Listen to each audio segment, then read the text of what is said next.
A paz do Senhor, meus irmãos, seja muito bem-vindo ao Papo com Deus. Eu sou o Max e hoje eu quero guiar você por esse novo estudo, obesidade espiritual. Você vai entender o porquê esse tema é tão importante para a igreja no dia de hoje e como a gente pode exercitar para que a gente não fique obeso verdadeiramente espiritual, amém? Fica com a gente, porque o estudo hoje tá fitness, hein?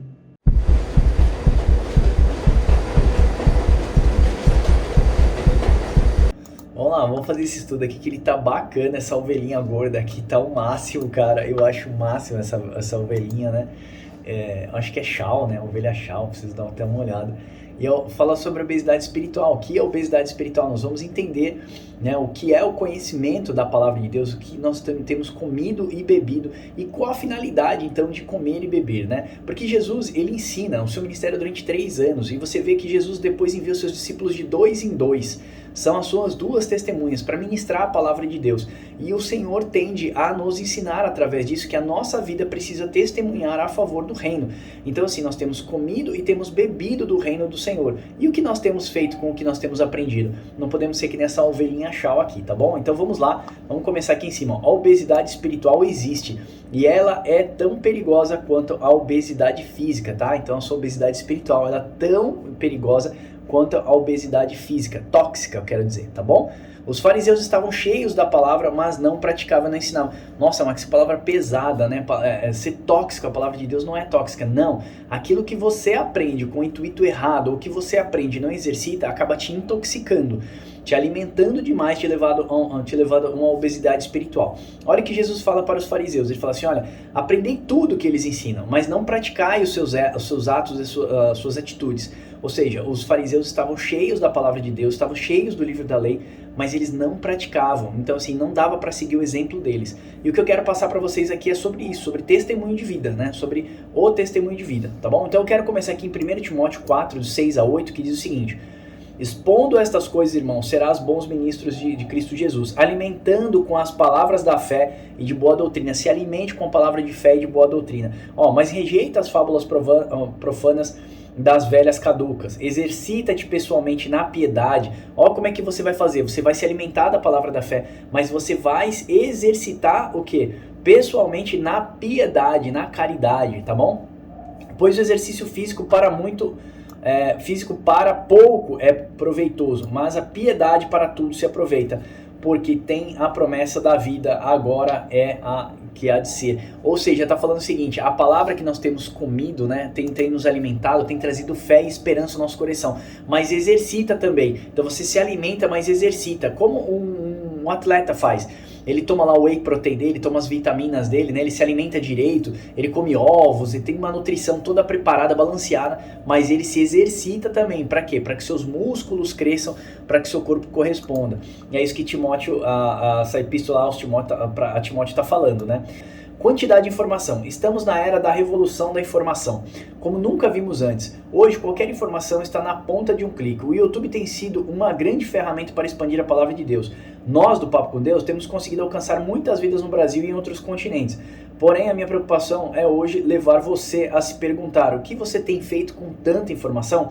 Assim como um corpo físico se alimenta demais, eu tô aqui em cima, se alimentando demais e não nos exercitando, podemos estar fadados a uma obesidade também espiritual. Então o que eu quero dizer, como no corpo físico, se você se alimentar demais, ou seja, você ingerir mais, mas sair menos de você, ou seja, em forma de exercício, você acaba criando uma obesidade física. Da mesma forma, a parte espiritual, se você tem comido, tem bebido dessa fonte, mas você não tem exercitado, você pode estar fadado a uma intoxicação espiritual. E aí eu quero ponderar um pouquinho mais à frente o que significa isso, tá bom? Porque a gente recebe a palavra e fala assim, mas eu não sou ministro, eu sou somente um garoto que faz uma faculdade, né? Eu estou na época da minha faculdade, outra pessoa fala assim, mas eu sou um advogado. Mas você pode advogar para o Senhor, você pode ser exemplo e testemunha viva daquilo que o Senhor tem feito na sua vida. Lembra que Cristo disse? Vós sois as minhas testemunhas. Então nós temos que praticar o reino de Deus no dia a dia. Eu frequentei durante muito tempo uma igreja e eu ia lá domingo, eu recebia uma palavra, eu era extremamente edificado no domingo. Mas quando chegava segunda, terça, quarta, meu castelo já tinha desmoronado, porque faltava fundamento, faltava a palavra, né? Uma palavra de doutrina, a palavra do Senhor de doutrina, e não somente uma palavra de esperança, de vitória. Eu recebia a vitória no domingo, mas quando chegava na quarta, quinta-feira, essa palavra de vitória já tinha passado na minha vida. Quando a gente entende que a gente precisa se alimentar da base da palavra do Senhor, ou seja, ir para as escrituras mesmo, entender aquilo que Jesus ensinou, o que está nos evangelhos, né, toda a biografia de Cristo e a sua vida, você começa a se alimentar da doutrina dos apóstolos, ou seja, aquilo que é condizente para a igreja. Então, se alimentando com isso, você não vai ser levado por qualquer vento de doutrina, você não vai ser levado por qualquer tipo de tentação dos dias de hoje. Então, você vai se pautar, a sua base está mais solidificada, e é isso que eu quero passar para vocês. Vamos lá. O exercício espiritual. Se envolva com vidas. Amar é mais do que caridade ou uma cesta básica. Amar é gastar tempo com vidas. É se envolver, conhecer o dia a dia do seu irmão, se oferecer a orar por ele, andar junto, discipular, orientar e ajudar. Por que eu estou falando isso, irmãos? Porque nos dias de hoje nós temos visto assim uma vasta gama de informação na internet. Você mesmo do YouTube pode se alimentar do tipo de coisa que você quiser. Mas, irmãos, amar é colocar a sua fé em prática. É mostrar através das suas obras aquilo que você verdadeiramente acredita. Nós se envolvemos num projeto chamado Projeto ID, em que nós alimentávamos moradores de rua. Então, se todas as igrejas iam lá, levava sopa pro cara, batia uma foto, colocava na internet, publicava, etc. Eu percebi que aquilo lá não estava envolvendo os caras. Aí eu comecei a levar uma garrafa de café, com um copinho descartável, eu sentava lá com eles e falava assim, cara, a gente pode trocar uma ideia? Podemos bater um papo aqui? Ou seja, eu comecei a gastar tempo com eles, ouvir o dia a dia deles. E mais do que um pedido de esmola, eles querem um pedido de um relacionamento, eles querem se relacionar com você, saber como foi o seu dia a dia, como tem sido a sua semana, quais são suas dificuldades, não só financeiramente, porque isso seria uma esmola, mas assim, seus problemas sentimentais, por que ele saiu de casa, problema com pai, com mãe, com esposa, família. E aí você se envolvendo, você acaba criando um âmbito, né? Um âmbito de relacionamento. Então assim, amar é gastar tempo com vidas. Eu falo isso às vezes para as pessoas. Mais do que levar uma cesta básica, cara, você precisa se envolver com elas, entendeu? Claro, nós conhecemos as pessoas que são moradores de rua, que elas vivem disso. A gente chama, às vezes, parasitas da miséria. São pessoas que estão lá, mas não querem sair de lá. Não querem ter uma responsabilidade, um compromisso com o sistema. É diferente das pessoas que estão lá por causa de uma amargura, uma depressão, tá? Um problema num relacionamento. O cara chegou em casa, pegou a esposa traindo lá ele com outra pessoa, ele não suportou aquela situação e caiu na rua. Então, isso é um pedido de um relacionamento. Então, amar é exercitar. Amar, você prova que você ama através de obras, atitudes, ok? Então, vamos lá.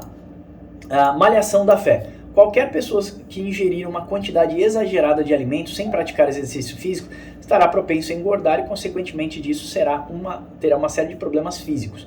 O que é verdadeiro para o corpo, aqui em cima, físico, também é verdadeiro para o interior. É triste, mas infelizmente muitos comem demais e praticam pouco exercício espiritual. O apóstolo Paulo foi claro com seus conselhos a Timóteo quando disse que ele rejeitasse as fábulas profanas, ou seja, que ele rejeitasse aquilo que não iria trazer nenhum bem. O seu foco principal deveria estar na prática da piedade. Ou seja, irmãos, do que adianta eu conhecer o Apocalipse de ponta a ponta, conhecer, por exemplo, o milênio, o 8º milênio, série de outras coisas, sendo que eu não exercito o básico da doutrina cristã, a fé, o amor em prática. Então é isso que Paulo está falando lá, Timóteo. Olha, se alimenta da fé, dessa palavra de fé e esperança, mas também pratica a piedade. Paulo estava passando isso a Timóteo. Então, a palavra exercício se associa à disciplina, o autocontrole. A verdade é que não é tarefa fácil estabelecer uma disciplina pessoal, ainda mais quando se trata de prática de oração. Muitos preferem fazer outras coisas e dedicar um tempo para contato pessoal com Deus. Estabeleça uma prática constante, não perca tempo, discipline o seu coração. O que hoje pode parecer para você um sacrifício, amanhã poderá se tornar uma jornada maravilhosa de um relacionamento com Deus. Então é isso que eu quero passar para você. Nós precisamos ter relacionamento com Deus e relacionamento com os homens. Como que a gente faz isso?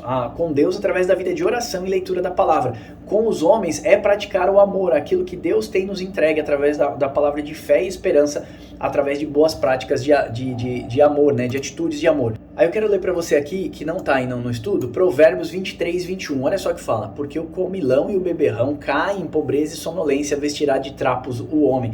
Está mostrando bem claro que aquele que come demais e bebe demais acaba caindo em pobreza. E aqui eu vou colocar para você aquele que come e bebe demais, aquele que se alimenta da palavra de Deus, tá bom? E não pratica. Então ele acaba caindo em pobreza, ou seja, pobre desse homem. 1 Coríntios 6, 9. Ou não sabeis que os injustos não herdarão o reino de Deus? Não vos enganei, nem puros, idólatras, adúlteros, efeminados e nem os sodomitas. Olha o que ele está falando. Não sabeis que os injustos não herdarão o reino de Deus? O que é o injusto, irmão? Todo aquele que pratica a injustiça. Quando você sabe o que você precisa fazer e você não faz, você sabe que você precisa perdoar e não perdoa, você sabe que você precisa ter práticas de amor ao próximo, de autocontrole, e você não pratica, você é um ser injusto, você não pratica a justiça de Deus. Então, o reino dos céus não é desse também. Nem todos que dizem Senhor, Senhor entrará no reino de Deus. Olha só o que Jesus está dizendo, ó. Quem ouve as minhas palavras e as pratica, está em Mateus 7, 21 a 29.